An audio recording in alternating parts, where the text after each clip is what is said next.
Encounter is brought to you by the Broome County Council of Churches, where we connect compassion with needs as we inspire growth with dignity. You'll find us in special places throughout the community. For those who remain hungry, we provide meals. For those who are challenged, we build wheelchair ramps. We comfort those who are ill, minister to those who are confined, and we remain an advocate for change and understanding on behalf of every element of our community. Connect and inspire. Encounter the Broome County Council of Churches. Good morning. Welcome to Encounter. I'm your host, Dave Alexander. Today, we have a special show. We're going to be talking about the Chow bus, which is brand new, started last summer. I'm very fortunate. I have two young ladies that have been with Broome County Council of Churches probably for, well, almost a year for Laura. And Leslie, 6 to 8 months maybe? Yep. Okay. Laura Livengood, Leslie Cody, welcome to the show. Yeah, thank you. I guess first, tell us a little bit about yourself, where you grew up, where you went to college, so people can kind of get a feel for a little bit about you. So my name is Laura Livengood, and I come from Jamestown, New York. That's where I was born and raised, just 3 hours west of here. I ended up in Binghamton because I really liked one of the programs at Binghamton University. I was a human development major and just graduated this past spring with my Bachelor's of Science in Human Development and a minor in Education. And I was looking to get into the professional world somehow, and AmeriCorps ended up being that liaison between being a student and being a professional. So that's how I ended up with Chow. Good. Leslie? Yeah, so I also went to Binghamton University, and I'm from Binghamton originally. I grew up here, and I went to Binghamton High School. And like Laura, I graduated just this past spring. I studied biology, and I'm going to apply to occupational therapy schools within the next year. Okay. And in the meantime, I'm doing AmeriCorps, and I really love it. Good. Okay, I guess because there's going to be people out there that are watching the show or listening to it are saying, what is AmeriCorps? I mean, it's kind of like a new term. It used to be Peace Corps a long time ago. So this is AmeriCorps. What is AmeriCorps? How do you get involved? What are the benefits from being involved? So AmeriCorps is similar to the Peace Corps in the type of work that we do, but AmeriCorps is based only in America. So the Rural Health Service Corps is the regional chapter of AmeriCorps. So the process for applying was through them. We applied, and then there are a bunch of different positions that are available at a bunch of different nonprofits. So Chow was one, the Mothers and Babies Perinatal Network, the United Way, so various areas in Binghamton. And so you apply, you have an interview, and then you put your top 3 choices as far as sites. And then if you're accepted into AmeriCorps, then you will have interviews with your top 3 sites, and then you're placed at a site. And Chow is ours. Okay. How many hours? I mean, it's like a regular job, basically. So are you working a regular full work week, or is there X amount of hours? Yeah, so each position varies as far as the number of hours. So my position is a year long, and I am required to do 1,700 hours. So I'm full-time. Laura also has about a year-long position, but hers is only part-time. So she just has to complete a lower number of hours. So. Yeah, I have to do about 25 hours every week. And that is kind of either working with a set schedule, or in my case, it's kind of flexible because of the various activities that we're doing are kind of random. Now there are numerous AmeriCorps workers with the Council of Churches. Can you tell us a little bit about the other 2 girls? Yeah. They are girls. Yes. So we have Laura and I, and then another girl named Andrea. And within the Broome County Council of Churches, there are various programs. So Laura and I specifically work exclusively with Chow. And then Andrea, the other member, she is the liaison between Faith and Action, which serves senior citizens and CHOW. Okay. So she bridges the gap between those two programs. So Andrea does a lot with senior citizens, like off of our bus with our mobile food market. She also does a program called Grocery Day, where she takes individuals out to grocery stores and socializes with them. But she also helps us with all of our events and our projects. Okay. So it's really a great learning experience. I mean, you're getting professional experience. So it is. And you're benefiting. I mean, for what you're doing for the Council of Churches, they couldn't afford it otherwise, probably. So yeah, it's a program that's extremely beneficial to especially nonprofits in the area, because it's giving them the hours in work every week that they would normally give a professional, but they might not have the funding to actually have one on salary. So through AmeriCorps, they're able to get that very valuable work in, but it's at their budget. Right. Okay. Now, is there a position coming up? There is. We have two positions. One is through Ramp It Up, which is a faith in action position. And so that's beginning in May, I think, and it goes all through the summer. And that's basically building wheelchair ramps at residences for individuals in the area.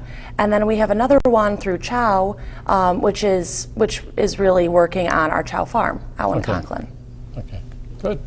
I guess now we'll kind of shift a little bit to our main topic for today. And I just wanted to read Mike Leahy, who was the director of CHOW, wrote, community's effort to transform a school bus into a mobile farm stand and food pantry on wheels to provide meals and feed souls. So we're talking about the CHOW bus. Yes. And we have a bunch of pictures that I'll have you talk about as we go through each picture. I guess first, as you look at the people look at the bus, and I would just like to say for our radio listeners, and especially Chuck, who lives in the town of Maine, it's an old school bus. Yes. Okay, and yes. Maybe you can explain how did it become to look like this? I mean, originally it was yellow, and then it got painted white. Right. So we were fortunate enough to have the bus donated from a private construction company. It was used not very much. It was just used to transport the workers. So it had very low mileage on it. They donated it to us because they had no further use for it. So once we received the bus, we got an offer from BC's to help us renovate the bus. So that involved taking some seats out, putting some shelving in. And then we worked with a group on the Binghamton University campus called Rebold Binghamton. And they offered their services to paint the bus kind of a base color. And then we were fortunate enough to have some local artists work with us to paint the bus how it looks now, which is very colorful with all the fruits and vegetables on it. Robert Brown, who's an artist in the area, really kind of pulled it all together for us. Now, I can remember the day it was up in Binghamton at the Martin Luther King Promenade. There's where they actually had the people painting the designs on the bus.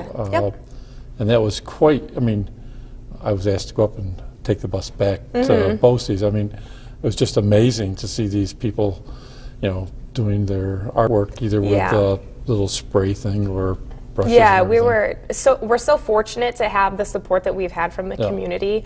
They did a great job. They put some wonderful things on there. Like I said, the artist at the end, Bob Brown, he kind of tied it all together to have a common theme throughout the whole bus. Okay. Now, can you tell us now? I know that there's some things coming up this year to try to improve the bus. Now, the bus. Explain the bus was used this past summer. Yes. Went in service in July 15th was the Okay. first day, yep. So we ran July 15th to October 31st. Those were all the outdoor markets. And then we were so fortunate in the feedback that we got from the community that we were offered to host indoor markets in some areas. So right now we have a public market on Mondays at the Johnson City YMCA, the West Family Right. Branch. And that runs from 8:30 to 10:30, and that's available to everybody. Anybody is welcome to come. We accept cash, credit, debit, and EBT. And then we also have another public market on Wednesdays from 10 to 1 at the Broome County Public Library, and that's available to everybody as well. Okay. Now, if we can go back to the picture of the bus, this is the back. I remember when it was first done, there was this really nice figure of like a chef. Yeah, there were, I mean, we really are so thankful to have be part of the Mural Fest. But there were some things on there that we just had to redo. They just didn't all fit with the exact mission of the bus. So we did have to end up tying things together with just one person working on it. Yeah. So one of the things, just so people who might be listening to the show not seeing the pictures, if you look at the one side, it's fruits and vegetables with the words chow. On the back, it's kind of like, I'm going to say, buildings. Yeah, well, the other side represents the rural aspect to our mission. So the side with the fruits and vegetables, you see in the background kind of a skyline. It's supposed to be a skyline of the Binghamton area. Okay. And then the other side, there's a tree, and it represents how we go to the rural areas. We go to Windsor and deposit and distribute food out there. Okay. Okay, this is the side with the door that you normally go in. Yep. What are the plans this year for, you're trying to do something to improve that? Yeah, well, we were so successful this first season through that we need to put the bus back through to get some more renovations, just to really make it as efficient as possible, have as much storage as possible. We're really looking forward to holding an indoor market too, you know, when the weather's not cooperating, so people can walk onto the bus and then walk right off the back. So we're really hoping to incorporate some stairs off the back and some other things, Okay, so like on this side, there'll be some shelves hopefully coming off that will fold down? We'll take the remainder of the seats out and put full shelving in through the entirety of the bus. Okay. If we could go to the, that's where you're talking about the people actually walking in. That's that would be the front entrance. of the bus, Yep. So, okay. And that's the other side. Now, one of the neat things, which, and I know you can't see it, but if you were to look at up close, there's actually a generator stuck underneath that can be pulled out, so you have power when you go to these sites. Yeah, that's one of the wonderful things about the bus and what BOCES did for us too. You know, whenever we are in need of any kind of electrical power, we have coolers inside the bus, you know, for goods that might need to be kept cold, or in the future we really hope to be able to bring like eggs and milk and things like that out with us. So we do have a pull-out generator for that. Okay. There's another picture of that side. Kind of neat with the pumpkins and the farm and everything. Now, I'll throw this out to you. I know because I've been working with you, learning to drive the bus now. Yeah, well, you know, it frees up a lot of time in the schedule for us AmeriCorps service members who often work on the bus to be able to drive the bus as well. Then the amount of activities that we can participate in is just so much more than what we would be able to do with just one bus driver. So, you know, the director, Michael Leahy, really wanted us all to, you know, get our CDLs, and thankfully to you, we're able to do that. And I mean, I think my first time driving went pretty well. Yeah, I'm still here. So. No, I mean, it's for someone who's never driven, like you said, you never got into anything that big. You did great, and you actually went on the streets and drove the streets of Binghamton, which you didn't want to do. So so it's going quickly, more quickly than I imagined. I mean, it's, people don't realize, you know, you're looking at a huge vehicle that you're maneuvering around in traffic and everything, and so you have to kind of watch what you're doing. Yes, you have to be much more attentive. But it's great that you're willing to do this. Yeah, I know we're definitely all looking forward to it. So. That's good. So I don't know if we can show them one of the other pictures of this bus. This is the inside. Maybe you can explain a little bit about the inside of the bus there? Yeah, so that's part of the shelving that we have. We have some of that same shelving on this side that you see here is on the other. And behind it is one of our big chest freezers. We might actually be removing that freezer just because we need more refrigeration rather than freezing capacity. So the shelving units were very helpful this year, but for the next season, we're going to see if we can get them angled. So for an indoor market, the produce is more easily seen for customers as they walk through. Okay, so basically, there's another picture of that, and you can see there's like I want to call a beverage cooler there that you can store stuff in, keep it refrigerated. Yeah, so. that's a refrigerator. That smaller one there fits better, so I think we're definitely going to be keeping that. And then those will be used to hold things, like I said, in the future. We'd like to have eggs and milk. Yeah, okay. So it's, I mean, the back door, as you see there, is going to be for the indoor portion. Hopefully you have stairs coming off. Yeah, that's going to have to go through, that's probably, I would think, one of the more difficult tasks that we're going to face. We want people to be able to walk onto the bus and then walk off the back. Okay. So as that door, the emergency door in the back there is now, it's kind of low, so we're going to have to cut through the actual back of the bus to make the door higher so people don't have to bend to get through it.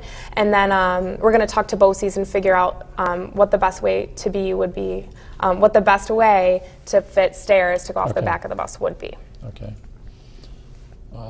There's another picture of the different refrigerators and the shelving and stuff. It's amazing all the stuff you can carry in that bus when you're going out on the site. So.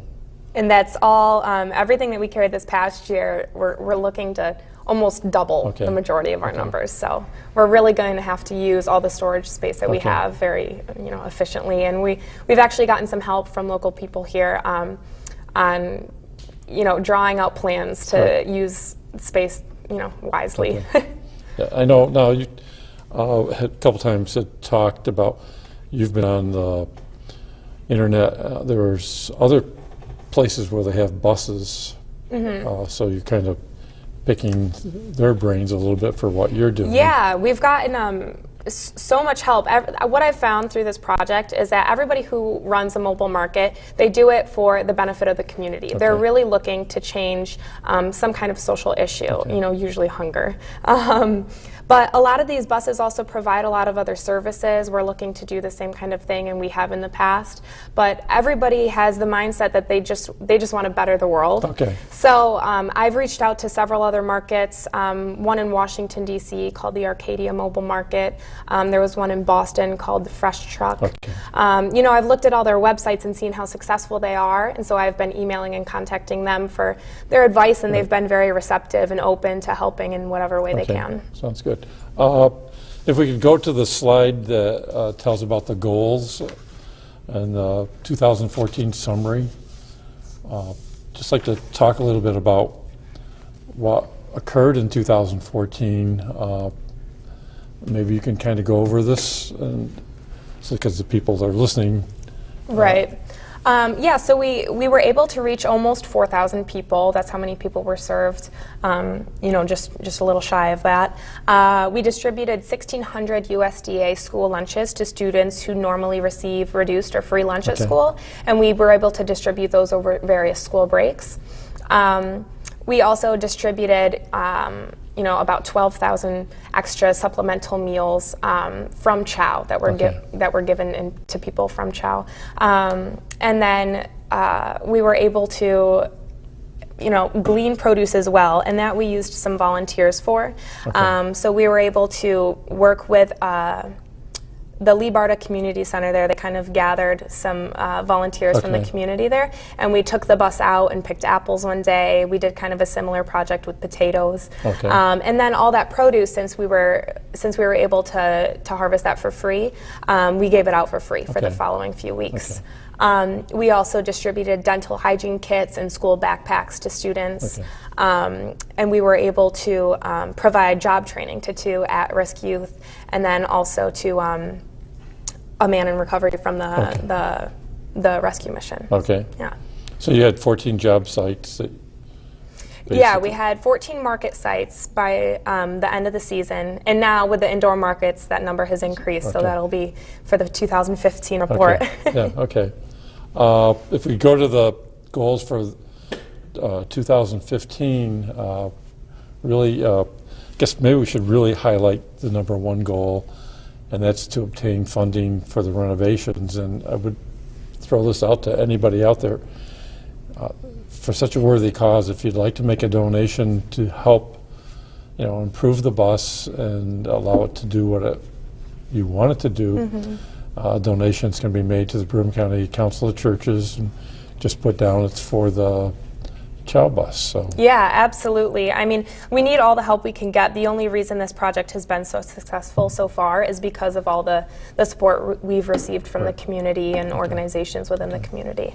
Now, we already talked a little bit. You're going to make it into a fully functional indoor-outdoor market. The goal is really you're doubling the amount of produce, basically. Yeah, pretty much. I mean, this past season for 2014, we distributed a total of almost 40,000 pounds worth of produce, which is, just a crazy amount of produce when you think of it. And so we're really hoping to up that. And then as far as lunches that we distribute, we're hoping to double that, as well as double the amount of supplemental meal boxes that we hand out to people from CHOW as well. Now, what about the establish a service provider service on the bus? Yeah, that's coming with part of the renovations. We're looking to incorporate a little tabling area inside the bus to have people from the community be able to host any kind of session where they're providing services. This past year, we had a woman come from Family Enrichment that was educating people on EBT and SNAP benefits, and we'd love to be able to have a lot more people come on the bus and do that. And like you said, you want to have it open year-round. So basically, then the bus will be going year-round, out there. Yeah, that's the goal. We hope to be able to do that. It is going around year-round now, technically, but the indoor markets that we have now, we actually don't use the bus. We use one of the other CHOW vehicles because we end up setting up inside a building anyways, so the bus isn't really needed. But if it comes to the point where the bus is sufficient and it makes sense to do it on there, hopefully that would work. Okay. Now, let's just talk a little bit about the indoor food market. That's new. Where does the items that you're taking to these come from, and are they low cost, or how do you work it for people to get? Maybe explain the whole process. Well, from the beginning, we've been working with B-Log & Sons Produce. They're a wholesale produce supplier, and they've just been wonderful to work with. They've really supplied us with just an extreme amount of food, and so we're still getting produce from them. And then every once in a while, when we have donations come into the warehouse, from various organizations here, we'll give those out for free. So although we don't have as many donations in the winter because there's not as many farms producing things, we do still try to offer some things no cost, but for the most part everything is still very low cost. Most of our items are right around 50 cents per item. So yeah. So you get you're going to the Johnson City Y and then the Binghamton Library. So the library, I know when I visited you last summer, that was a busy site during the summertime, so it's probably the same. It is fairly busy. I mean, we don't see quite the crowd that we saw during the summer, but it is still, a hub for most things in the community. People are there to use the computers, to get the books, they have classes, so we're really fortunate to be able to use some of their indoor space there. And we have also been targeting some of our meal sites now as well. So we're going into some of the meal sites and holding markets for the people there, which has been very successful. Okay. And Leslie, this was not in what I sent to you as far as questions, but maybe you can talk a little bit. You've started a new thing where you're coming out to a couple of the community dinners. Yep. And maybe you could share a little bit about exactly what you're doing. Yeah.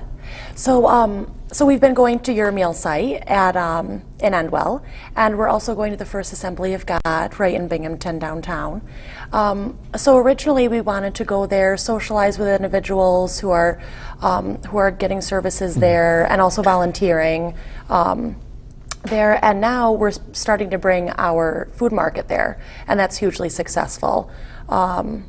And so even just last night we were at the First Assembly of God, and we were able to give away a bunch of free oranges and apples and beets, but we also held our market there with all the produce for sale. So that's been really successful.